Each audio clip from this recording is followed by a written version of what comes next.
Welcome to the PPVG Gamescast. My name is Steve. Rich. Mo. And we are the passionate playing video gamers. In today's episode, we'll discuss our feelings of the Shadow of War being delayed. We'll also talk about the announcement for Need for Speed Payback, and also the announcement to Far Cry 5 being announced and having a release date in February. But first, we're going to continue our E3 coverage. If you've been watching the prior episodes, a few weeks ago we talked about our E3 strategies. We were running the show, how would we run our press conference. Last week we talked about our E3 predictions. Now we are a week away from the big show, from my second Christmas. So today, we're going to answer the question, who has the most pressure to have a successful E3? Which of the 6 companies that are having a press conference or a spotlight, it's not a fucking conference, fucking bullshit, should have a fucking conference this year? So 5 conferences and Nintendo having their spotlight. Which one of the 6 do you think has the most pressure to have a successful E3? Starting with you, Mo. I would say Nintendo, but they don't have a conference, so apparently they're not worried about it. So I can't really say that. Can we get over that? A Nintendo. spotlight counts. It's just A marketing. spotlight. It's marketing and it's training wheels so that they don't really make asses of themselves. I guess, but they're still there. It still counts. Not for me. Then I'm gonna go with Xbox. Bringing out a new system, I think that's pressure enough as it is, and to have to showcase what that system is capable of doing, so they can actually make sales off of that system. I know that Nintendo just had the Switch, but I just don't know what to expect from them on right now. No one knows what to expect from Nintendo. They just go rogue. They do. That's the thing. Games a year. 3 versions of the thing, not including all the color variations. We all know. We're going to get Wii U ports for the next 4 years. As long as it's Nobody played those games. Exactly. That's actually a good decision. no shovelware. Like, I don't care about. No, some of that shovelware. stuff was finally moving over to Xbox and PlayStation. I know. Lego City Undercover, yeah. But So why Xbox? You're going with Xbox. Has the most pressure. well, for one, they have this gaming system that's coming out that's going to be a little bit pricey. I feel it's going to be a little bit pricey. Scorpio, what you predicted? What the And you, Rich, 700. I said 7, you guys said 6, right? Yeah. Said 5 and 6 with 2 SKUs around there. Yeah. I think 6 is better, but yeah. They want to showcase what their 4K is and the capabilities of what this machine can actually On do. HD TVs. On It's HD going to look TVs, yeah. glorious how that's going to look. Well, I mean, they have to find a way to show it off. So I think that's already pressure enough. And then trying to find games to announce, like, we don't have a for sure list of what they're going to announce. We have, rumors and thoughts and so forth. It's nothing set in stone. So I mean, that's pressure enough. I think they'll do a great job in trying to show it off, but I think they have the most pressure. It's huge pressure. Again, with Scorpio, of how the Xbox One was a fucking debacle. Yeah. Of how they announced that and showed it. Sunday is going to be huge for Microsoft and for Scorpio of what narrative they're going to take with this. Again, they've been sticking it's not a next generation. They've been saying that. Hopefully they don't. Well, hopefully I hope it is next gen, but I'm actually with Rich. They've been saying this for a year. This is not next gen. Mm-hmm. This is just 4K for this hardcore niche market. Right, for the niche market. So, and they have to appeal to this market. So Correct. If they fail, I don't know how that hit's going to be taken. I mean, I don't know what could happen from there. It's just, that's why I feel like they have the most pressure. It's them trying to come back from something that was already wrong. It's taken them 4 years to rebound, or I would say 3 years to rebound from Xbox One. Yeah. They've been doing the last They year. probably had the most momentum previous generation, so going in. So I'm going to say Xbox. Right? Xbox having the most pressure. What about you, Rich? I agree completely. There's too many variables, too many unknowns. Whether it is next gen like you're hoping, or what I think it is, if it's the in between step. We don't know anything about what's going on in the Xbox One, let alone the Scorpio. We have no idea other than Crackdown, Sea of Thieves. Yeah. We don't know. Is that a Scorpio exclusive? Is that for one? Sure. Do we have release dates? Do we have release windows? Do we have any kind of 2018? You can say that about everything. Exactly. It's like the Green Lantern movie. It's going to be in 2021 now.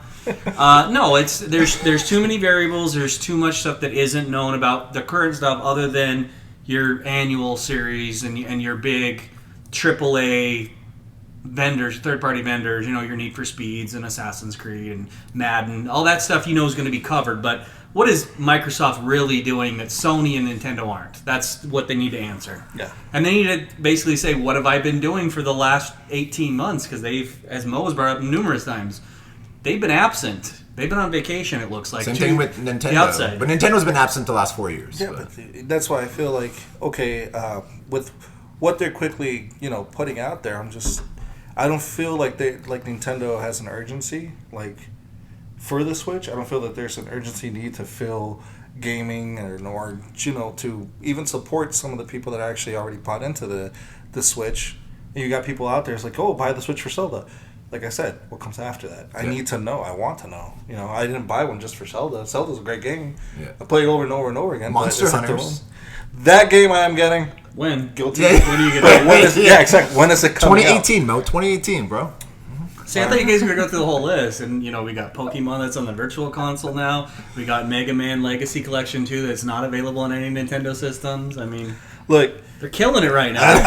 I have no hate against anybody that likes Pokemon or anything. It's just not my thing. Yeah. I don't either. I want you to be able to play your game. I just don't know why you want to play a game that's 7 years old or one that's 15 years old. They won't let you play it. I don't get that. If Monster Hunter was me going around with a huge ass sword cutting Pokemon down, I'd play the fuck out of it. Wow. Sounds like a great crossover. Sorry, Monster Hunter just- and Pokemon. You hunt down Pokemon. Yeah, instead of capturing them, you just fucking slaughter the shit out of How do you them. get them into the Pokeball after you chop their heads off, though? That's just sad as you, scoop it up. The Pokeball's a grenade. Like- That's all it is. It's not even to capture them. It's just to see who can put their heads in. You turn this whole thing dark. You're one of those believers in the whole war narrative, aren't you? Like all I the adults died in the war, and that's why the kids are training with Pokemon. Like I Next said, war. I don't deal in fuckery. Jesus. God damn it. Anyways, So why do all the nurses and all the cops look similar? Are they clones or are they sisters or?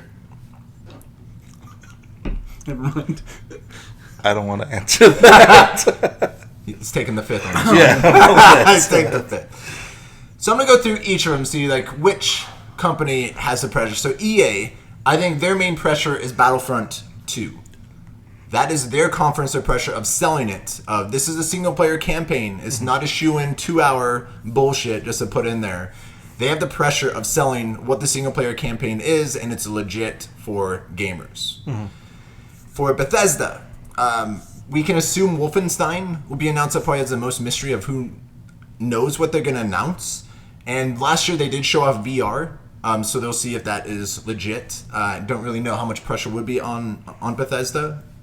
They're really an hour-long I feel like press they're conferences. just coasting. Everything's cool with them. Which it should be. Yeah, right? They're just They in bring chill out mode. great games. One great game a year. Yeah, the only thing we got from Wolfenstein was the title, which was the Colossus or the Colossal or whatever it's called. I'm not I sure. don't even know. Yeah. I think it's like the Colossal. Don't quote me on that. I just whatever I've been reading. Because last year they had Doom and Dishonored 2, so they just Yeah. come out 2 great games year before they fall out. Ubisoft, Assassin's Creed. I think they have huge pressure. Taking the 2 years off, they need to show the 2 years was worth it. Mm-hmm. Agreed. Yeah. Or, this might be going overboard, but if this Assassin's Creed doesn't work, this could be the beginning of the end of the series. Which, you probably thought that was, 2 years ago? The beginning of the end? Yeah. No, but I agree with your point. This is where it would be a clear indicator. Yeah. If they do not grab that mind share back that they've lost Yeah. over the last 2 titles, then they're in trouble with that. Then it just keeps And going. I don't want that to happen. Again, I'm the doom speaker here, but I'm warning that there's a cliff. Don't go over the cliff is why I'm so adamant about my opinion. It's like Nintendo. I love Nintendo. I want to be a customer. They're doing things that make me not want to be a customer. I don't fault you for liking Nintendo. I fault them for not catering to people that want to like Nintendo. That's the problem. So I don't want Assassin's Creed to go away, but there are glaring problems, and from one of their fanboys, I'm telling you, there's some serious issues with that game of how boring the story can be, how repetitive the game mechanics are, how bad the graphics have been implemented some of the time, and how bad the marketing's been for the last... they kind of fixed it with Syndicate, Yeah. but people weren't playing it like they were because Unity fucked it up so badly. So, because they thought it was going to be the same thing as Unity was. and they need to rebound from that. And 2 years off and calling it Origins, and they're going to focus on Egypt, which has been a fan favorite. Please show us this. They got a chance to turn it around, but if the story's not there or if the game is boring, if it's just more of the same, Who cares? They dropped the ball. Well, that's we're gonna hear Mass Effect, Assassin's Creed on hiatus. Yeah, Well, I mean, it's like Watch Dogs. Watch Dogs 2 was firing on all cylinders from what that game was supposed to be with the first one. Finally got it, but you pissed everybody off with the first one so much that people didn't know. That's one of the reasons why I picked it for my game of the year last year is I want you to know that that's a game you should try out. You might have missed it because and rightfully so, that game it wasn't garbage, but it wasn't what we were all sold on. But it's always the second game. Like Assassin's Creed 2 was what the promise of Assassin's Creed 1 was supposed to be. Watch Dogs 2 was which I enjoyed Assassin's Creed, the first one, what it was. Again, they had some great potential. Yeah. But they do know how to market that. Like they could make a whole sea combat game based on what they did in 3, where they introduced the ships, and have that be an element that's in a bigger game, and then spin it off into its own title.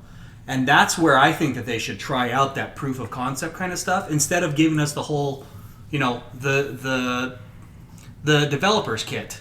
I want the finished, polished game with all the good voiceover and graphics, not the, hey, don't worry, you're paying full price and I want you to get the season pass and play the multiplayer, and if it's not there, I'm not going to support it. But if you play this crappy version, don't worry, in 3 years I'm going to give you something worth playing. That's not a good business model. Well, I mean, that's one of the reasons why I held off so long on Syndicate, because after Unity, I was like, I don't know, and then I bought Syndicate on sale, and I was like, shit, I wish I would have bought this sooner. I really liked it. I enjoyed Syndicate. I like the storyline. So, I mean, I bought it on sale for $10. Here we go. And that was like everything with the DLCs and everything. So, but Ubisoft has a lot of pressure to deliver on Assassin's Creed to show them 2 years was worth it. We have the goods. Assassin's Creed is back. Sony, I believe, has a lot of pressure for their VR. And again, I'm a huge VR fan, but I have no idea what I'm going to buy next. I got Farpoint. I just beat it over the weekend. I loved it. I really enjoyed it. And it's pretty crazy of what you can do in that game for a first-person shooter in the virtual reality world. But what am I going to buy? What's next? So they have the pressure as in, great, you bought it in October. We just announced we sold over 1 million. It's a success. We're doing well. But now are you going to continue that support? I think they will, but there's a lot of pressure of them showing that their games, they're fine with the games.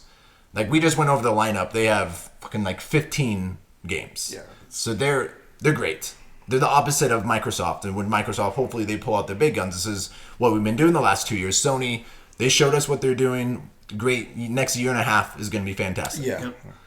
I think they'll be all right. I know the one thing that I was noticed, I did send you guys that text about they're actually getting third-party requests and support for VR, which, like that 3-person co-op with, they want to use the Farpoint gun. Yeah. And that's just out of nowhere. They said, hey, we would like to utilize the Sony VR headset. Sony said, yeah, let's do this. And they're going on all three, like the Vive and the, what's the other one? The Oculus. And Sony was the third one, and Sony okayed it. So there's no title yet. It was just, that's the game that they're building, is a 3-person co-op online for you to do a whole story-based mission thing, which sounds awesome. And they're giving the okay to other publishers.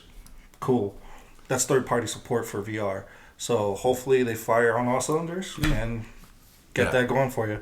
And I became a believer in first-person shooter in VR, where in Farpoint, I'm like hiding behind a rock. So I'm hiding behind a rock, I can duck, and I get low, and there's someone on the other side of the rock. So I can grab the gun, put it over, and shoot him over the rock with the gun. I was like, holy shit. That's impressive. This is fucking amazing. Where I can hide behind the rock, put my gun like this, and shoot down and kill him. That's impressive. Because they can sense it. It's over. I'm like, fucking amazing. Sold. Yeah. And I'm ducking behind, they can't shoot, and they just go over like, holy shit. That was great. Great experience. That's awesome.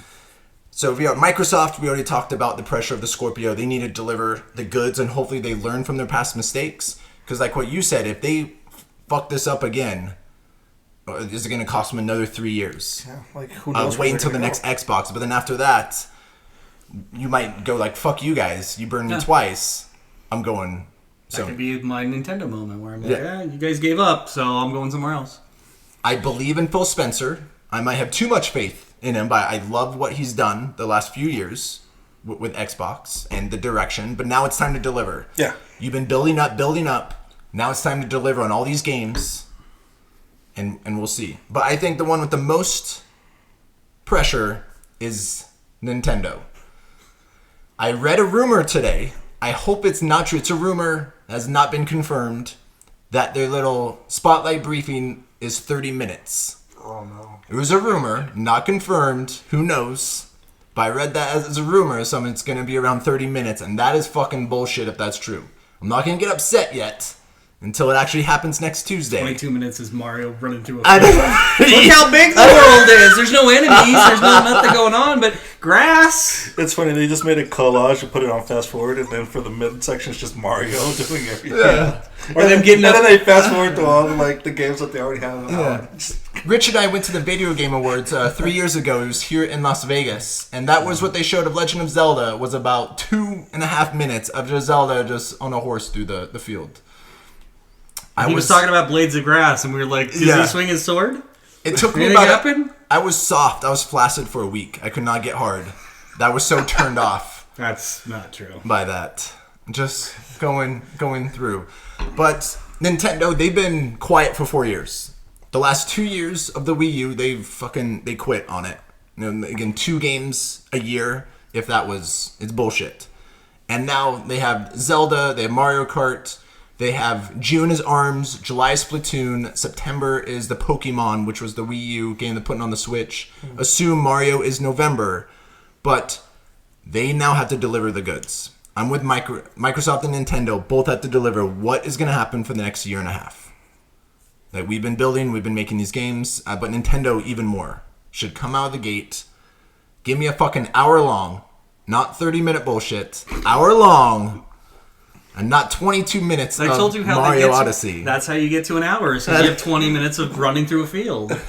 Mario jumping on his cat. Listen, if it's 22 minutes or if it's 30 minutes or if it's an hour, if it's jam-packed with info, great. Yeah. But if it's 4 hours of basically the same 3 titles being mentioned... It's called Treehouse. I don't want that shit. Fuck me. But Nintendo has the most pressure.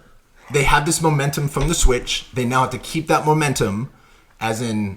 You bought a Switch. This is what's going to happen for 2018. This is what all of our studios have been making the last 3 years. If they don't, they're in some deep trouble. Yeah. No, they're not. They're going to sell Switches. They're going to sell Switches. Switches But to the level that they want, great, you're going to sell 13 million Switch. And you might get to 15, 20. Yeah. That's all they care about. But to get to that 40 million, they have Pokemon diverse, but that 40 million, to get those hardcore gamers back. No, you made the point last episode or the one before. They want, or you consider them a secondary machine. They're not your primary gaming console. They're a nice little add-on. I want you to buy as a secondary. Which was my argument, but I don't think that that's their mindset. They just want to grind it out. And that's why, and I said that last week, as in I cannot truly believe and convince you to buy a Switch as a secondary console right now. Yeah. I cannot, or I can argue that for 1 minute, and then I lose. Yeah, because they can't be the primary, which is something. Yeah, they're not the primary, but give you, here's the list of games, Rich. This is, look at these 10 amazing, it's a Nintendo game, secondary. Yeah. Look at when these they 10 have games. A group of 10, I might consider it. Exactly, and that's... Right now they got a group of 1. They 1.5 Mario Kart, but that's a Wii U. It's not a new game. Exactly. Yeah, That's why you can borrow my Wii U and fucking play it. The Wii U game pad. No thanks. But to be that secondary console, because right now it's all hardcore Nintendo, which as it should be, but show that this is what we have the next year and a half for the hardcore gamer. We have the casual. You have to have that diverse portfolio, but they need to have that big 3, because right now the owners that have the PS4 and Xbox, I believe the majority of them don't give a shit anymore, because I think they're with you. I don't think Nintendo wants the hardcore audience. I think they want casuals and their fans. That's all they care about. Because they're healthy that way. They don't have to worry. They get in the news. It wasn't they healthy for the control Wii U. story. That's the problem. Well, because that's where their fans didn't show up, or the casual audience really didn't, and they had expectations that this is the Wii 2, was their thinking, but they didn't get that message out, or anybody that heard it misheard it and thought it was another add-on, and then they were like, "Oh, that's another $300 now. I'm good. I can play bowling on my existing Wii. I'm good." Yeah.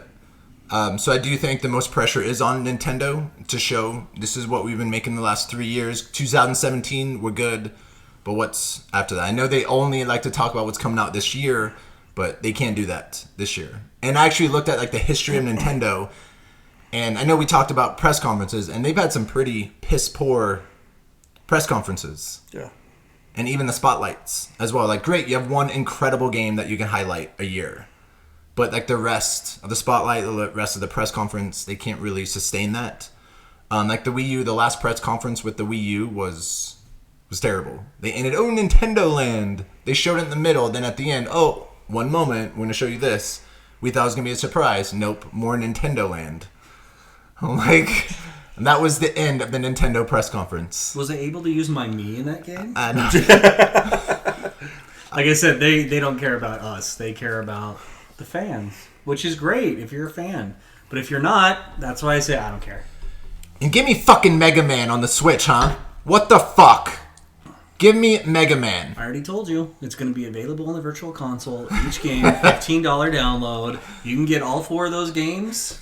The ones I have not beat. 7, 8, or 10. See, that's perfect. That's just like Mario Kart. It is for a different system, but you never played it, so it's new to you. Yeah. You get Sonic Mania. They laugh at that, but I'm excited for Sonic Mania. I did actually. It looks the customizer and all that kind of stuff. It looks good. No, now that we saw the 2D level. Yeah. Yeah. When it was that over-the-shoulder shit that we had from the new Sonic. But it looks good. Like, I'm excited to play it. I'm not going to lie.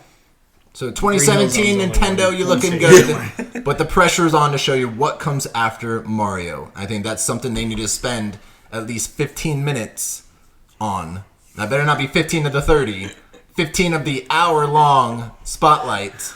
You know 15 minutes is going to be his entrance, and him holding up a Master Sword, walking through smoke, and the translator badly saying, "I love Mario!" And then... Yeah. No, I can see it. Telling you some story about when I was a kid and I watched a leaf in the wind and it made me think of this. And I went to a zoo and I saw a raccoon and then I thought of this. And now here you go. Here's that game that I already announced last year. Not available till 2019. But here you go! That's what they're going to do to you. Just telling you. Delayed till 2018 fall. Sorry, fellas. Listen, the physics in the real world are going to be so dire. But we got you a Star Fox from the Wii U, enhanced version of Star Fox. We got that for you. The Wii U port. Would you throw that broken Joy-Con at them if they did that? Like I said, if they fuck up, I'm taking your Joy-Con. I'm throw it at them. It'll probably be better, actually, if they fix port it. Yeah. It won't be on the fucking gamepad bullshit. So, but I agree. Xbox, Scorpio has a lot of pressure. So, Scorpio, Nintendo, the pressure's on you. Yeah. But also, what is the most anticipated game that you have for the show? What's your most anticipated game? What are you most excited to see? For me, it's The Last of Us 2. Just, that's it, hands down. I enjoyed the first one. I played it for years. I play online still. I love what they did. They whatever they incorporated on the online, they revamped it for Uncharted 4 online, and even like the storyline, just everything was perfect for me in that game. So I'm excited to see where they take that. Do you think we'll get gameplay or cinematic? I think we'll get a little bit of both, actually. They're going to show us some gameplay? I think, because I can see them doing a little bit of, just a segment. It's still not completely ready. I don't see it being ready for quite some time, but I can see them doing a little bit of what it's going to look like. And you have to figure out how you're going to do the kind of cooperative kind of thing, considering Joel's a ghost. So. Right. Spoilers. Jesus. That would be pretty good, though. That's good writing. But, no, I think... Well, we did write the Assassin's Creed TV show, if you guys remember, way back. When you guys came up, 20 minutes, came up with like 3 seasons of Assassin's Creed already. We have our lawyers ready. Should check that out. One of our previous episodes, earlier episodes, we talked about Assassin's Creed, and Mo and Rich wrote the first 3 seasons with season finale cliffhangers and everything. And that was impressive. And Rich, what's your most anticipated game for E3 this year? I'm going to cheat a little bit. It's not just one game. It's all the BioWare, because there's a lot of stuff we don't know. Yeah. They're apparently contributing to Battlefront, so I want to know what's going on there, because I'm worried that Montreal, don't fuck this up, please. That's part of it, too. Listen, this week they're releasing patch 1.08, so like Scott Ryder now can... Andromeda? Yeah, can romance Jaal is the big change there. So that's a big thing, that finally you can have a homosexual relationship for the male rider in your squad, where before it was just the sub character. So that's a big thing. But that they also said it's not the final patch, so there's a chance that there might be some DLC to finish the story. They'll be patching that until the end of time. No, because if you're tearing apart that studio, I wouldn't be putting resources into it. So maybe it's not as dead as we're all afraid that it is, but. I also want to see, like I was saying with Battlefront, I'm kind of worried that they threw money at it to try to attract us. I want to know if there's actual substance to that, and it's not just. Remember when was it Aaron Paul was doing that Need for Speed thing? Oh yeah, where he's just basically doing cutscenes, but there was nothing changing there. I don't want Battlefront, but it has some nice CGI in between. But there's no story. It's just, hey, go fight on this moon for 20 minutes, and then I'm going to show you the next part of the story. I want an actual story. So, and I want to see what the codename Dylan thing is. I'm hoping we get a Dragon Age announcement. So, and maybe, Coach R3. Hopefully, Pie in the Sky. That's the hopeful one. I don't think it's likely, but No. I'd like to hear something. And remember, we're still thinking there's going to be some kind of Star Wars big announcement. So who knows what it's going to be? I'm hoping that's BioWare. So I'm taking this anticipated a different route. I'm very excited for Last of Us 2, really excited for Star Wars, so I'm anticipating games I'm not sure I'm buying. So right now my most anticipated game this fall is Shadow of War. That game I cannot wait. That's my number one game that I want to play this fall. So that's not my most anticipated is the two games I have the most question marks that I'm not sure I'm going to buy. So I don't care about seeing more about Destiny 2. I'm already going to buy it so I can say, fuck you, Destiny. I'm already going to buy Shadow of War. I'm already going to buy Mario. I'm already going to buy Call of Duty, so I don't really care about seeing more. I'm already going to buy it. I'll be excited to see about 10 minutes of gameplay, more trailers. But the two games I'm most anticipated to see what they do, first one is Battlefront 2. I want to see the single-player campaign. I'm about 80% sure I'm going to buy that. But if they really fuck up the single-player, I'm going to go, because it's multiplayer. I learned my lesson the first game. I played it for like 5 hours, and I'm like, fuck this. I'm not multiplayer. The second one is Assassin's Creed. So if I had to pick between the two, it would be Assassin's Creed as my most anticipated. Because that's the one with the most question marks, and the one is I am not sure. I'm on the fence. I'm 50-50 if I buy it or not. So I want to anticipate what they do with the Egypt setting, if they're going to sell it to me, if I'm going to buy that or not. Because I have my Assassin's Creed, I've only played the first one, the original. It's the only Assassin's Creed I played. Rich and Mo, they played every single Assassin's Creed, almost every single one. Not the portables, but yeah. Yeah, the one on consoles. Yeah. I played some of the Facebook games. But the Egypt setting has me excited. So if they sell it, if it looks fantastic, it's variety of gameplay, I'll be buying it. So that's my most anticipated to see what they do with that series. And if they don't sell you, you got two people here that are gonna. Well, I've heard the story from Rich. We spent a lot of time at the bar, and he told me the story about all the Assassin's Creed games. We got two people who are getting it day one, so we can tell you if it's a clusterfuck or not. Tell me how it is. I might pick it up when it's like $40 or something. Yeah. So those are our feelings of which company has the most pressure to perform at E3 and our most anticipated games. Please let us know in the comments below what your most anticipated game and who you feel has the most pressure to perform at E3. Ubisoft just recently announced and made it official Far Cry 5 being released on PS4, Xbox One, and PC. No Nintendo Switch. Probably take like 2 minutes of power and it would shut down. Yeah. Being released on February 27th, 2018. Far Cry 5. You'll be a role of a new junior deputy in Hope County, Montana is the setting. We'll be in Montana. And you are in the middle of an attempted takeover by a doomsday cult. In it, you actually form your own resistance and recruit human and animal groups to help you fight. And you'll be fighting across farms, forests, mountains, and rivers of Montana. What did you guys think of the trailer for Far Cry 5? I was pretty impressed with what they showed. I've never, not to sound discouraging to anybody, I've never lived in a farmland area. So to kind of take that, don't get upset. I'm just saying. I'm from Wyoming. Yeah, so what are you trying of to say course about Wyoming? I'm from the city. Leave me I've alone. been to Montana. Hope County is one of my favorite fictional places in Montana.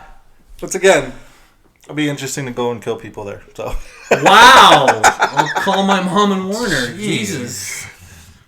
In the game. Relax. I know. I thought you meant in multiplayer. She's really serious about this one. Okay. No, of course we might do co-op. It is a co-op. You can do co-op. Do the whole storyline. She'll make you Join ride that, do the whole bitch on the back of storyline, her you can do motorcycle. co-op. Yeah. So that's what we'll do, Mo. We'll battle up on co-op. I'm ready. If you have a Scorpio, we'll do it. See what happens. If you're good enough. If I'm good enough. Yeah, if you're good enough. I'm plenty good enough.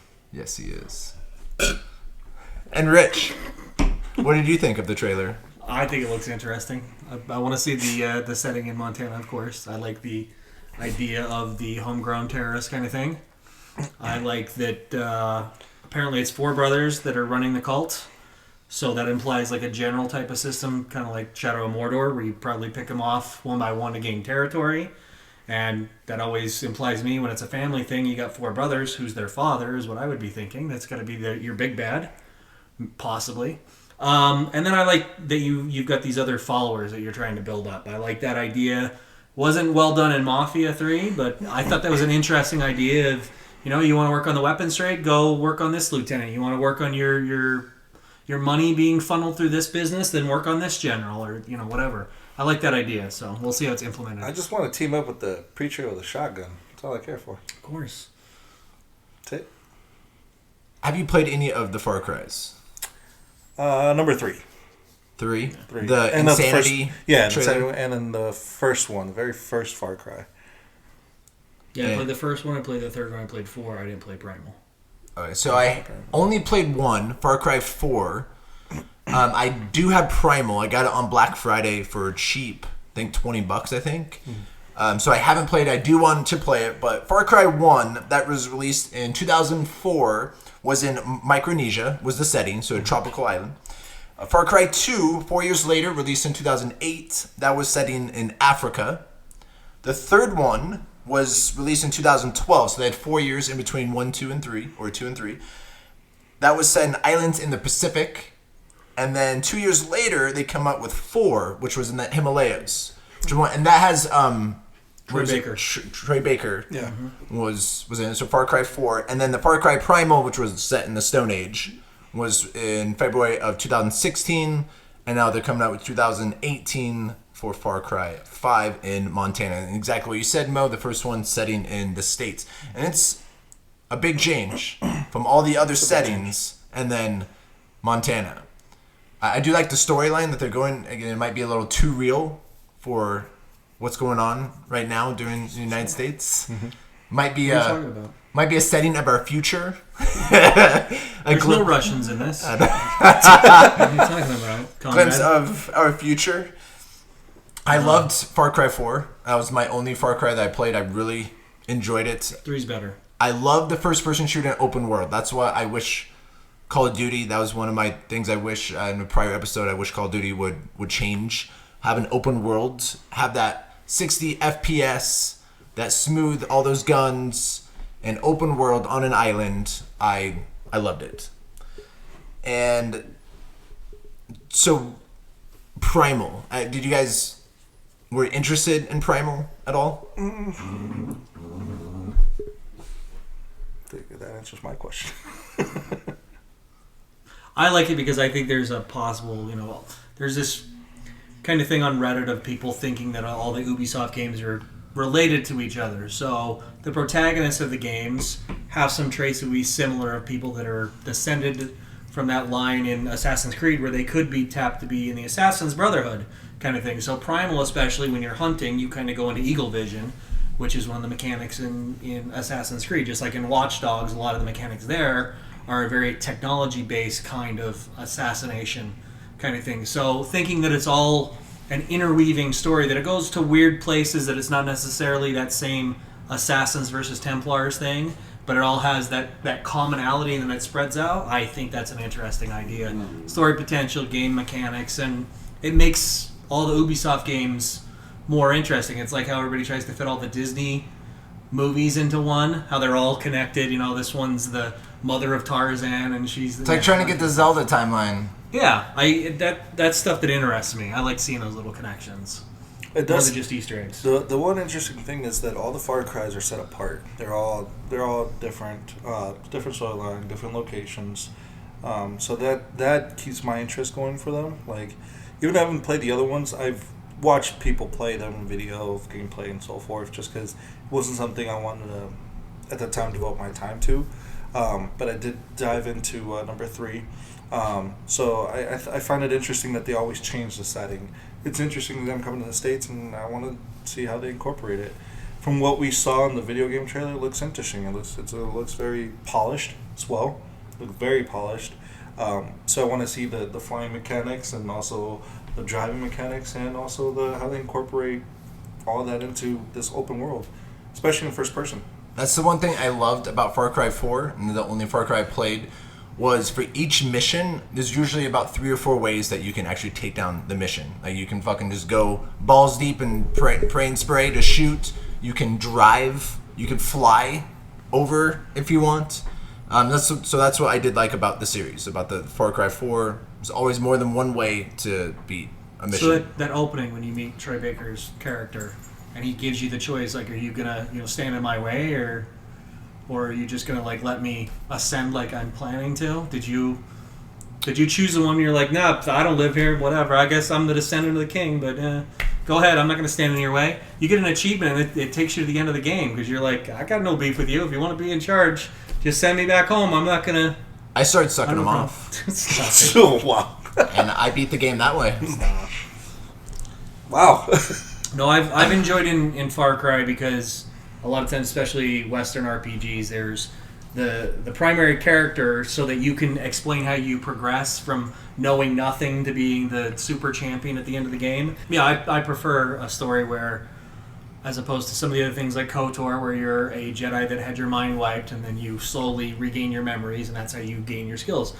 Far Cry 3 was a perfect example. You're a kid on vacation, you get taken prisoner, and you either gain those skills to fight back against your kidnappers, your tormentors, and get off the island, or you get killed in the process. That was a natural progression as opposed to, I'm a super warrior, but I forgot how to, or I don't have access to my weapons, and then you have to fight all these other characters to eventually ramp up, and now you have full access to your powers again. I think that's sloppy storytelling. I want to see your character grow, and when they change the protagonist for each game, then you don't have that.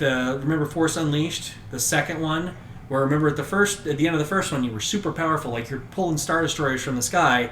Then they have to go back to, you can barely hit a stormtrooper, so you had to change all that whole thing up. So Well, it was a clone, right? yeah, but it was what Starkiller is capable of, and then you basically put a restraining bolt on him and start over again. That's one thing I always like too. And talking about another game that they also have kind of in LinkedIn, like what you were saying about Watch Dogs. In the first Watch Dogs, after the tragedy that happens, he goes and develops these set of skills that he didn't have. He was a hacker, but he didn't use them the same way. But he wasn't even a professional. Even when you get to the start of when you're still starting out in the game, you still started learning from other hackers, trying to learn your skills and skill sets and so forth. You're progressing as your own character. And you were doing stuff with the mob, not knowing what their place in the world was in your story. Yeah, and even the new Watch Dogs, the progression is still there. There's still progression for your character to be built on what you feel that's how you would play. Yeah.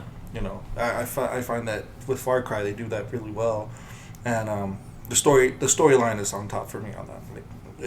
I'm impressed with that. I like that. Well, and that's why you're doing a militia building up against this cult. Yeah, that makes perfect sense. You're a normal person. They burn down your store or your farm or whatever. A deputy in Hope County. Yeah, there you go. And you basically you get this. So it makes sense that you're somewhat used to using a pistol, but then you take the law into your own hands and slowly progress, and now you're taking You're a whole Leon army. Kennedy going to Raccoon City on your first day on the job.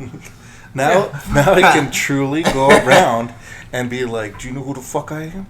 I'm the police. Wait, the police. You don't think Far Cry is going to have a master of lockpicking, do you? Ooh. No, you have to smoke some herb for life. I'm the police. In Montana, find some herb. Yeah, and in Montana, Jill sandwich is something completely different. Find some herb.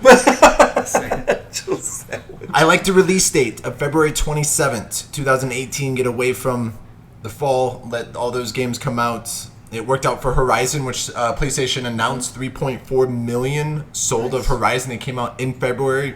A new IP as well. So you can sell in the month of February. Yeah.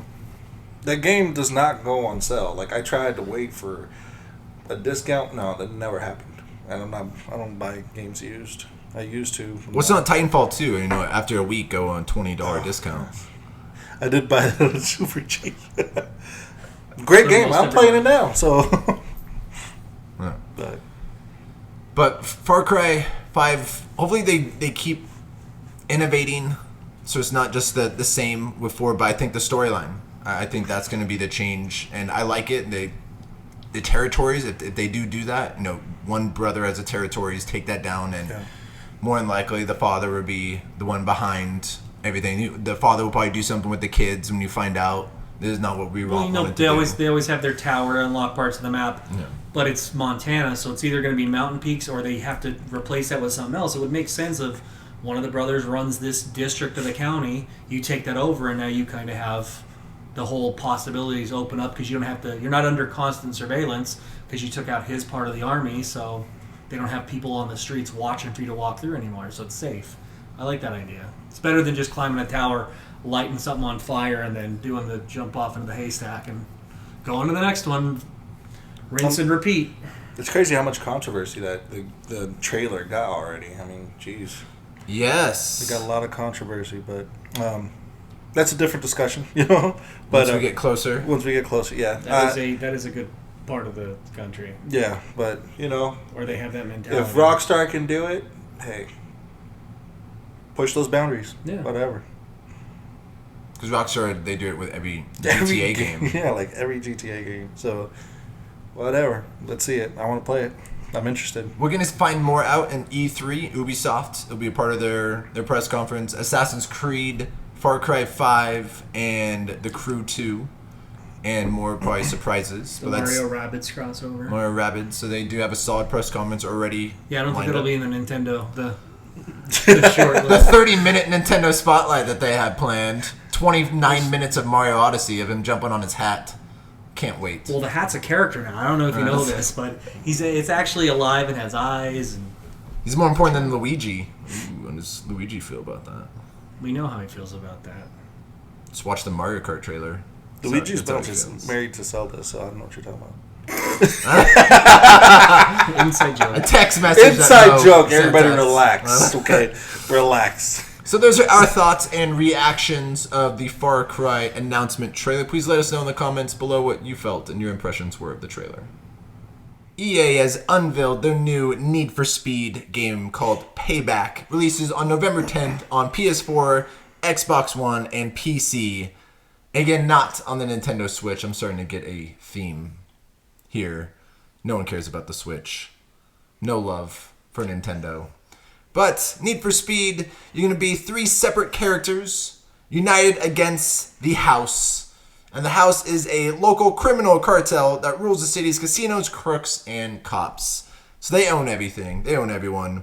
You'll be driving both on and off-road through mountains, canyons, and the desert in Fortune Valley. What were your impressions, Rich, of the Need for Speed trailer? Not really a big racing fan. It looked nice. I don't know. I kind of get bored with those games, so I don't want to put it down. It's just not my style. The last Need for Speed game that I played, I didn't own. That I played, was it Hot Pursuit? The first one with the police chases. Yeah, that was PS2, wasn't it? Yeah, that would be Hot Pursuit. Yeah. That was probably the last Need for Speed game that I played. What about you, Mo? What were your impressions? I actually played the last one, the very last one they brought out. Was that the one where you can go on foot? Or was that the one before? You can actually get out of your car and after run? that one. No. Oh, okay. Yeah, because the one on foot, that wasn't... Because it's not good on foot. It's just, hey, look. No. They modeled that, too. There's a difference between Need for Speed and Driver. Just saying. Or GTA. Or GTA, yeah. I don't know what to expect from this one. I know I saw some of the... It looked like a lot of muscle cars. I saw a lot of muscle cars in there. That's not a bad thing. I do like my imports, though. I don't know what to expect from it. I don't know how the storyline's going to go. If they decide to throw something like on foot, then it's probably going to deter me. Which they didn't show, yeah. There was just that in the pre. I think they're going to. We don't know yet, so they don't want to show too much. But if it does go that route, it's not something that's going to interest me too much. I'd rather, the whole thing for me for Need for Speed is racing and get away from cops, just the way that Most Wanted did in Hot Pursuit too. How's the rubber? Wait, it was Most Wanted. Was the one that I played. Was Most Wanted? I think that was the one where they introduced those cops and you keep... Because I fucking tell you, I did a half hour doing all this damage and then the cops gave me like a half hour wasted. Yeah. Fucking bullshit. Most Wanted. But in Need for Speed Payback, you're able to gamble on your performance. Like on a race, you're able to actually bet money, and you actually be able to increase your winnings or take out your losses if you do lose. It will feature police pursuits, because that was very popular in Most Wanted and Hot Pursuit. And new heist missions will be a part of it. So what do you guys think of the theme before E3? This is usually a common theme about the week before is a show we just, Ubisoft did Far Cry 5, now Need for Speed. These are games we're going to see more of. But what do you think of that strategy of releasing a little minute and a half trailer before E3? It doesn't, I don't see it hurting too much because they're not showing too much to begin with. It's just like, go to this clip, go to that clip, go to this clip. It's kind of like they did what Rockstar did with Red Dead, right? Oh, where they put out the promotional image? Yeah, and it was just little images here and there and a little bit of here and there. They're not showing gameplay. I mean, for Need for Speed, eyes on the IP and get them to watch the conference. Yeah, so I mean, I don't see it damaging anything. I can see just telling people, hey, this is what you can expect, a little of something from us, and then come to our E3 conference show and see what else we got for you. See, though, that's why I don't put a lot of stock in E3 as a concept, because I think it's a lot of bait and switch, or they show stuff when it's either too early or we've already known about it. Yay, great, I got another 45 seconds of something you already convinced me to buy 8 months ago. So, The Last Guardian, we're looking at you. Too early. No. 6 years. Yeah. That's why I don't get as excited about it. I get excited when they're announcing stuff, but I want something to be announced. I don't just want you to say, hey, I've got something like the Scorpio. That's part of why we're having so much talk about that is what the fuck is it? Because there's no actual knowledge. It's just you've teased us for 2 years, then a drought of games, so now we're pinning all our hopes on that. That's bad marketing, if you ask me. You need constant momentum. That's why I don't want E3. I want concrete. Every month or every quarter that there's some EA does a play event and Sony does a rollout, or they're doing their little conferences around, going to PAX, and they got their thing here in Vegas and all that kind of stuff. I want to see that kind of stuff. I don't want... I know why you like it, because, like you said, it's your second Christmas. But imagine if we had that, but it was kind of split up, like double the content, but split it up over 12 months. Every month there'd be something to look forward to, as opposed to you get to those certain periods where it feels like there's 3 months of nothing. Well, no, I think that's what it's leaning to. That's why the E3 press conferences are 3.5 days. Usually it was 4 on Monday, and then Nintendo did their spotlight. Now we have EA on Saturday, Microsoft and Bethesda on Sunday, Ubisoft and Sony on Monday, Nintendo on Tuesday. So they spread it on 3.5 rather than a day and Tuesday morning. So usually it's 4 conferences on Monday, which was hard to compete with all that. Like, wow, you win the news for 2 hours. Congratulations, because the next big thing. Yeah, there's not even time to dissect it because we're off to the next one. Here's our live footage. And that's why everyone was on, like, the media, like, oh, now we have to go to this next conference, have another team and work on the problem with Comic-Con too at San Diego. There's too much of that stuff, and if you're there for the movie stuff, there's way too much content. And if you're actually there for comics, they don't have room for those panels because the studios are paying so much to come roll out the cast of Guardians 15.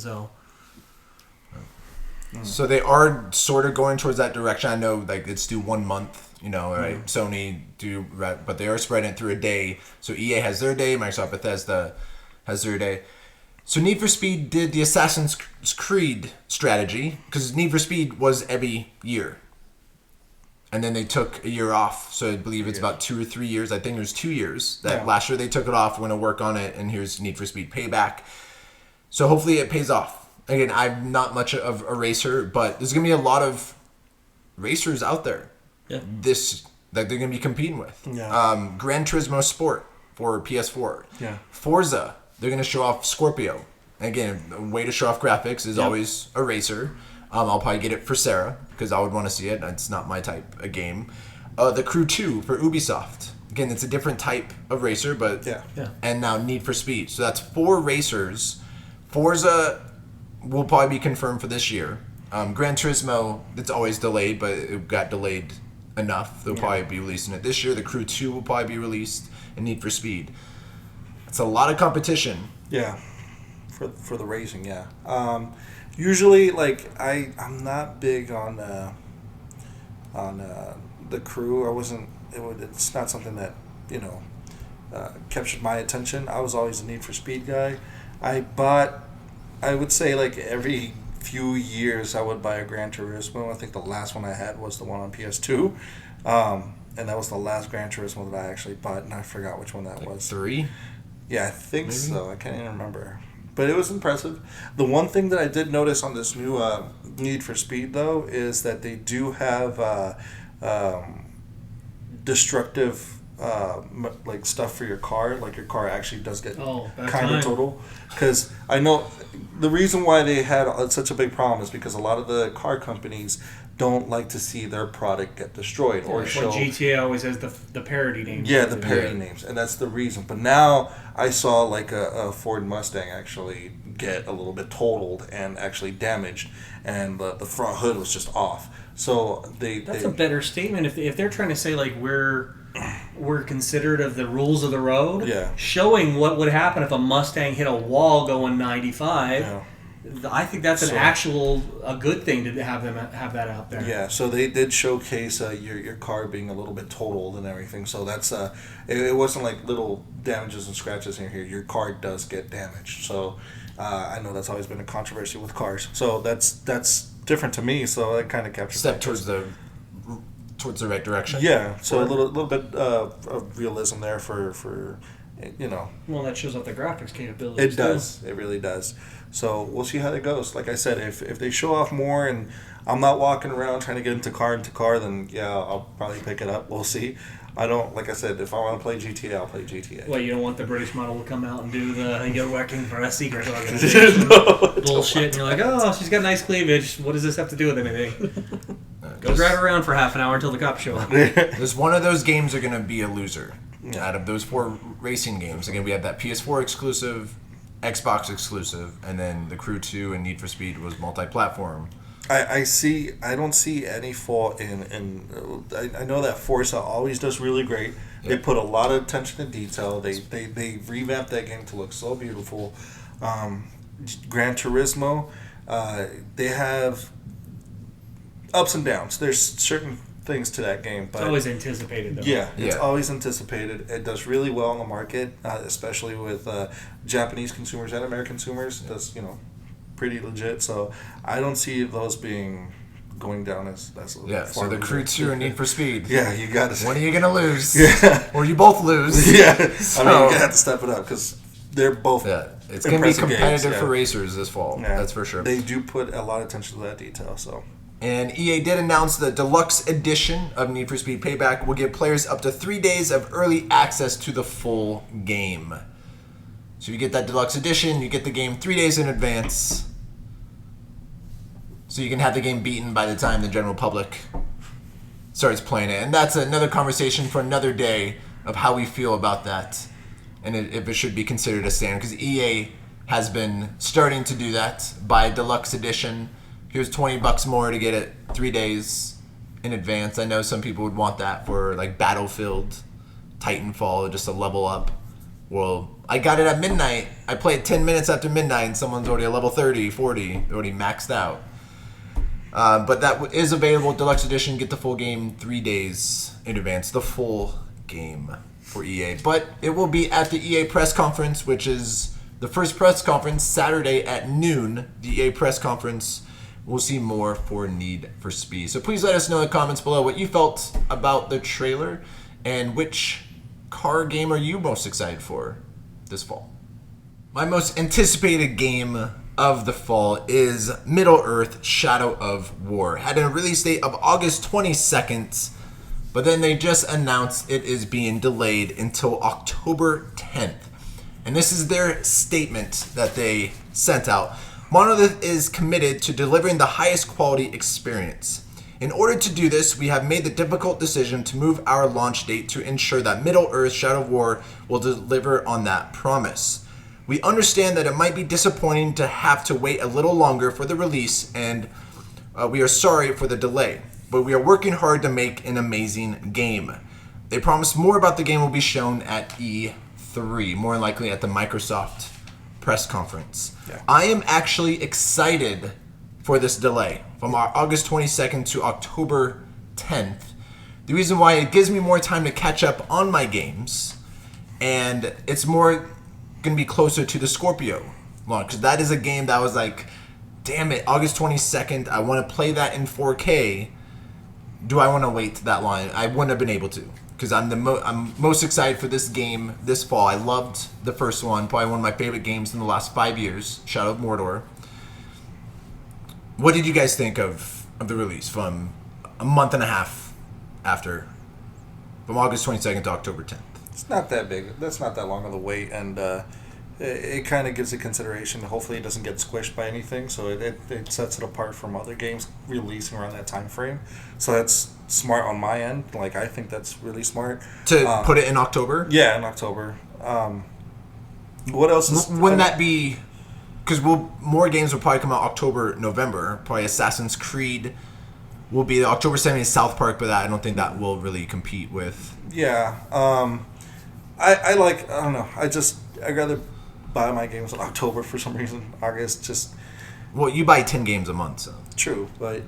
And also, you buy him on discount. So. I like the fact that they do release a statement, and also they're probably incorporating all the 4K stuff and improving on that, just like you were saying.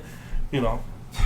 Like Rich said, we don't know shit about the Scorpio, about what the fuck they're doing. I mean, give some time to polish.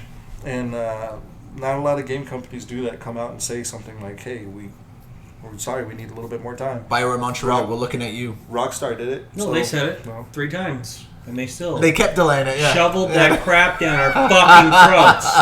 Fuck you. I'm sorry, I don't want anybody to lose their jobs, but you really need to rethink what you did. Now go to timeout. We're very disappointed in you, BioWare Montreal. We're disappointed. He's so mad he rage quit. He's just done. Yeah, I'm not. Yeah, 16 hours. I haven't played in 3-4 weeks. But yeah, that's a game that I'm anticipating too. It's like a dead on day one buy for me, so it doesn't bother me any. I get more time. Just like same as you, Steve. So. And Rich, you just returned Shadow of Mordor. So did that get you excited for Shadow of War? Yeah, but they don't have any reason other than trying to maximize their placement in the holidays. But it's not like August was going to help them with that, because you'd be farther away from those impulse buys. It actually is more beneficial to be in October, because you're going to be closer to full price, where August, if they're starting to slack, it could be a Titanfall thing. And when it comes to Black Friday, guess which game's going for $15? Yeah. So this is actually beneficial for them, and it's probably so that they can make sure the game is more quality driven, as opposed to just, we got it out because we had a release date, so it's out. And deal with it, we'll patch it later. No, I don't like that. And I'm okay with that. I was hoping the strategy for August 22nd is they're the first big game to come out to get them excited. Yeah, but it quality always is, it'll still and rise. The reviews, because I know Shadow of Mordor was a huge surprise. Came under the radar, and then got the reviews, got that word of mouth. I know Destiny comes out September 8th, so that would be my first game that I'll buy of the big fall season is Destiny 2. Gives me time, because Shadow of War I was only going to have a few weeks, but I'll probably 100% like I did Shadow of Mordor. I just don't want it to get lost in the shuffle. That's my biggest concern, because I just have that much love for this game.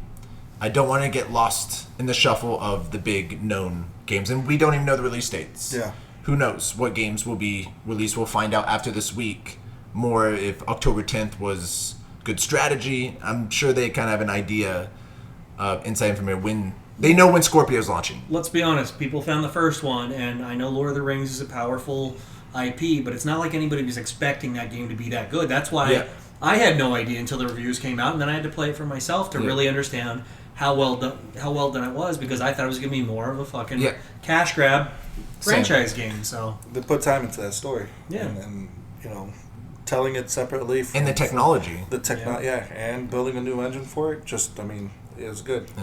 Because that game won Game of the Year by the designers. I don't know the name of that award show, like the ones who designs the games, because they gave a lot of respect for innovating with the Nemesis system. It was fresh. It was something that hasn't been done, and they did it good. And now hopefully we're going to see something that's kind of a little bit more perfected, that's impressive. So, and I'm with you, Rich. I'd rather have a complete game October 10th, then a 80% done August 22nd, and we'll just do a day 1 patch and a week 1 patch, and don't worry, hey, we made our date, we made our deadline. Yeah. But I think they have a lot of confidence in that product to make it October 10th. Yeah. Because the first one was the end of September, I believe. So It they was. didn't want to. It was be heading in the into fall. October. Yeah, heading into October. This one, I think you have that brand, that name, the goodwill off the first game to be in October. I have the faith in it. Again, it's gonna be a very busy fall for us. Yeah. But it always is. It always is. Yeah, fall. Those 3 months of nonstop gaming. Mo, you're gonna have to double. I don't even know where you're gonna find this I'm time. gonna quit my job. All right, excellent strategy. Joking. I need money to buy these games. So you see where we're going with this. That's what Heather's for. You buy her Beauty and the Beast, and she buys you a video game. That's There fair. you go. Yeah, no, that's not gonna work. I need to be able to pay rent. Heather, you can do this. I believe in you. It's like working 3 jobs. Who's watching Beauty and the Beast right now? Yes. That's true. Who's Yes. watching Beauty? For the 4th time today. Just It's fifth. put in a word for her at work. She can work both jobs and you focus on the games. And just play at least a third of them on her profile. Babe, so I she gets gotta meet hours. podcast deadline. Let's go. And another topic I want to bring up about Shadow of War and other video games is I know IGN first, they had a lot of video of Shadow of War. And I know Rich and I were talking about Mass Effect, there's a lot of video, and I know a lot of these games, there's a lot of videos before it's even released. Do you get, and even Destiny 2, they did the announcement, they did like a half hour of the strike, they did a lot of the Crucible, 8 minutes of the single player Homecoming, they had that trailer, so they have all these videos of these games. Do you guys watch all those videos? No. I watched like the little trailers and stuff like that. I don't. I saw some of those videos, but I felt like they're showing off too much, and it's just let people get anticipated for that game, and then when you're getting ready to release it, then release it and talk about it then. But it's too much. I don't have time to sit there for 30 minutes to watch a video. I want to experience. That looks the same shit as the first game, right? Fuck you, It's the Destiny. same shit to me, but in that case, and also talking like they showed off the first strike. I'm like, I don't want you to show me that because that's already part of the storyline. I want to play it. I don't want to see. Well, luckily you they playing usually it. have boring conversation over the top of it. Oh yeah, it's like Where the interviewer's trying to ask them something, they go, we're not really prepared at this time to discuss that, but expect some updates along those lines sometime in the near future. then- I don't need to hear that. And then you just played like a strike storyline. And I know a lot of people don't care for that. A lot of people just ran through the strikes and care for that. I'm a storyline guy. I played my strike slow with Heather. We went through. I want to pay attention to the stories or what's happening in the strike. And that's it. But after running it 30 times, yeah, I can see people speeding off, not caring. And I guarantee you some of the old players are just going to jump in, run the strike, not care about whoever cares for the storyline, and just well, there rush was no through it. storyline in the first game, so why would they want to pay attention? No, in the strikes, they had like separate little mission stories. I wanted to listen to them. So when they started incorporating them, but I think The I did more Vanguard- reading online than playing. Yeah, the Vanguard turns to you and goes, go to www. Like, okay, thank you, sir. www.gofuckyourself.com. There's your grimoire. Unlocked. Achievement unlocked. 5 You ain't grimoires. shit, Hunter. You ain't shit. Damn. And Rich, you're a big Mass Effect fan. I know they had like one video was like an hour long gameplay, and they had a lot of 10-minute videos Yeah, I don't of need Mass to watch Effect IGN's Andromeda. Destin Legary trying to flip the fucking Nomad. I think that was a waste of everybody's time. So, and I don't want to see some of that stuff. Or if you really want to show me, then play the whole fucking thing. But give me all the spoilers. If you really feel it's necessary to go through a 30-minute walkthrough, then give me all the context. Or don't. Don't do it. You don't need to. I mean, But it's those not... Bioware Montreal, the ones that approved that, yeah, you can. But they're not make the their only own ones who videos. do that. But Yeah, but I'm just saying for Mass Effect if they want to. And same with Shadow of War. There's a lot of videos, and I'm extremely excited for this game, but I don't want to get it. No, because you Any feel like it's spoilers? spoiling something. It's spoiling the gameplay for you. You want to play through that mission yourself. You want to do it all on your own. I get no. I'm more against. I don't want to be bored either when I'm playing or when I'm watching, especially when I'm watching, because that's very time intensive when you're not actively participating. But I'm an advocate of. I understand. I don't want it completely spoiled, but there is something to be said for you guys have reread a book or rewatched a movie or a TV show. You already knew where it was going, but you like to watch it and see like, oh, I should have caught that clue. they 3 episodes ago they were telling me who the killer was going to be at the end of the season finale kind of thing. You will still watch it knowing where it's going because you can, if it's very well done, you can still enjoy it and still be just as surprised of, oh, I missed that whole thing. I didn't even realize those two were having this secret interaction. I didn't know that dialogue meant this. So they can give you stuff and it still doesn't have the same, it doesn't reverberate the same way as it will when you play it yourself. So I'm not as worried about it as you guys are, but I'm not worried because it's up to you to watch it. And not like, hey, it's out there. Like if you want to watch an hour of it, you can watch it or not. Like me, I just choose not to. I was just curious to see what you guys thought, if that's a great direction, show a lot of the game. Because Shadow of War, there's a lot of videos for IGN First that entire month. Yeah. I watched the teaser of Shadow of War, and then they had like that 18-minute of this is what it looks like taking down a fortress. Then after that, like, that's all I wanted to see is what changes have they made going down a fortress. I'm like, I was already in, now I'm even more excited. Yeah, that's what I watched. But anything after that, the IGN First, like, I don't want to watch any about all these videos that they're approving. But again, you can choose it. It's the same thing as in if there's something on TV you don't like, don't watch it. Then it's up to you. I just think it was a little curious that they are going, a lot of game studios are going that route and showing a lot of video, especially during the last 6-9 months. I've noticed that. Yeah.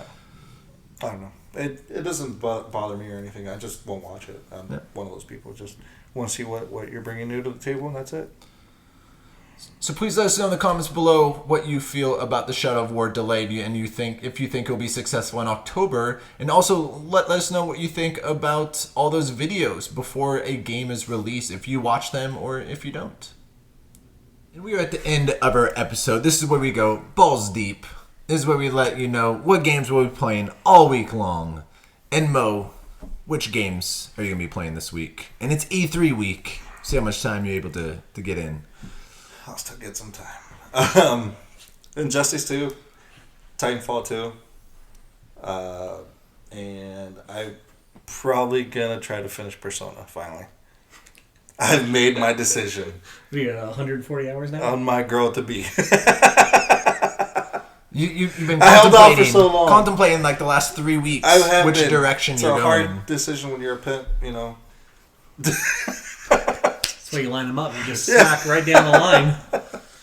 So we'll see. But yeah, those 3 games I'm going to... So you're going to finish Persona 5 and Dark Souls 3? I don't want to finish Dark Souls 3. So you're just going to delay? That is my life. I feel like me when I get to a series finale of a show I really enjoy. I won't watch the last episode because I'm like, I don't want it to end. Yes, the very end of the whole Ring City and everything. I'll give you a shoulder to cry on after Dark Souls. So, tell that to Heather. She's the one that's taking it the worst. It's worse than I am. It's like a loss of a family member. Yeah, we're like, it's hard to see you go there. Hello, darkness, my old friend. You've been very dark today, Mo. Yeah. You've been extremely dark. Too much Dark Souls. That's the fucking problem. You need to stop playing that game. Well, luckily you're almost where you I'm almost done. Almost done. And Rich, which games will you be playing? I'm going to keep playing Injustice. They just put in a patch, so we think Red Hood's going to be available hopefully by Saturday. Yes. I guess probably part of E3. Yeah. And they got a Epic Gear Quest right now for Atrocitus, so I got to go after that. That's my boy. And then I'm going to focus on my mobile games a lot this week. It sounds like Grand Admiral Thrawn is probably going to be announced as for my Star Wars Galaxy Heroes.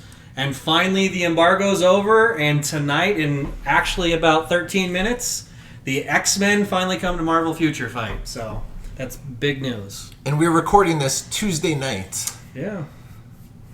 So this is... What is that? Okay, so it's a online... I don't know how to explain it. It's a fighter, but not one-on-one like Injustice. It's more you're going through like an army. You try to take them out with different Marvel characters. But they had a thing a few years ago because Marvel doesn't have the movie rights to the X-Men. They sold them off years ago during their bankruptcy, like they did with Spider-Man to Sony and other characters. So the rumor that's gone around is like Ike Perlmutter, that's the CEO of Marvel, a couple years ago, he got fed up that Fox wouldn't make new deals with them. And so basically, if we don't get any profits from your movies, then I'm going to, downplay them in our other stuff because they still all own all the merchandising rights and all that kind of stuff. So all of a sudden, they cut back all the comics that they were doing. They still did a few, but they cut off. They used to be half the Marvel line was mutant books. Cut that off, and all of a sudden the Inhumans were raised up, and they were kind of taking that spot. They didn't want to do TV shows. They didn't want to do cartoons. They didn't do action figures. This was for the Fantastic Four also. So it's kind of lessened, and they've been Marvel TV has been working with Fox now to do stuff like the new show Gifted or Legion that's on FX. So it seems like maybe something's been worked out. So all of a sudden, like there's a resurgence. They're calling it Resurrection in the comics, where there's a bunch of new X-Men titles. They're trying to give them back their prominence. And one of the things is now one of the games where make a good X-Men movie. That would be helpful. That would be helpful. They can do it. Logan and Deadpool, they know how to do it. Dark Phoenix, good luck. Yeah, good luck. That's dead on arrival. I'm worried about no mutants still. But no, they weren't allowed to use them. Now, some of the games made it before that cutoff. So, like Clash of Champions, you could be some of those characters, but Marvel Future Fight was just after that. So it was always, you can't even mention mutant. You can't have Wolverine. You can't have anything. Tonight, that's finally lifted for the first time, and we got a patch, and we got 7 X-Men characters coming in, and it's going to be, it's a brand new world. And eventually you can get to other stuff like... Is it a whole new world, Rich? Exactly. It's a whole new world. It's an inside joke. But no, that could lead the way to Doctor Doom and the Fantastic Four and Kang the Conqueror. And so while you're watching your E3 press conferences, you'll be on your phone? What I would usually be doing anyways, multitasking. And over the weekend, I beat Farpoint, and I actually played... they have a challenge mode where you go through like the levels you did previously. There's like 4 different sections, and there's a timer. So you start out at like 2 minutes, and you have to go to another point, and you add like another minute and then you get points. And it's you like get a relay. Yeah, and you actually get multipliers. Like if you get 5 in a row, 6 in a row, and it's actually on your arm. It shows what time and if it's times 2, times 3, and your point total. So when you're holding the gun like this, you can look down, and you have the timer on your arm that when you're holding your gun. So you can actually look and see. So that was actually really cool. That was fun. So I played a little bit after I beat the game, did a little bit of that challenge mode. I tried to do co-op, but it was like 1 a.m, and I couldn't find anyone. So I'm going to try again. I do want to do co-op with Farpoint and see what that is all about. Might play a little bit more of that challenge mode. And I enjoyed it, but again, I am biased. I'll be the first one about VR, but taking that, and I got a little motion sickness, a little bit, but I'm a pussy. I have a weak ass stomach, I'll admit, and not too bad. Like feel like I was gonna puke, but I usually play about 45 minutes, take a 10-minute break, then drink some water because I'm already sweating. I'm like losing like 5 pounds a night playing VR. I'm fucking I'm gonna sweating. say that cliffside. How much did he scream? I am sweating my ass off. He was screaming a lot. And when those fucking spiders jump at your face, oh my god. But so I'll play a little bit, co-op, and we will see. After that, I don't know what I'm gonna do. I can't play Mass Effect because my Xbox One controller is broken, and I don't want to buy a new one yet. I'll keep postponing that. But I might have to now because Shadow of War got delayed. So I was gonna buy the Xbox One for Shadow of War. So we'll see. I actually don't know. I have Watch Dogs 2 to catch up. Mario Kart. We'll see. But I'll be watching a lot of E3 press conferences, and we'll see what happens. It's a big week. It is a big week. It is a big week. We'll see. So we'll be back next week for our E3 reactions. That is the end of our show. Enjoy the E3 press conferences, and we'll let you know what we felt about them next week. Until then, enjoy the press conferences.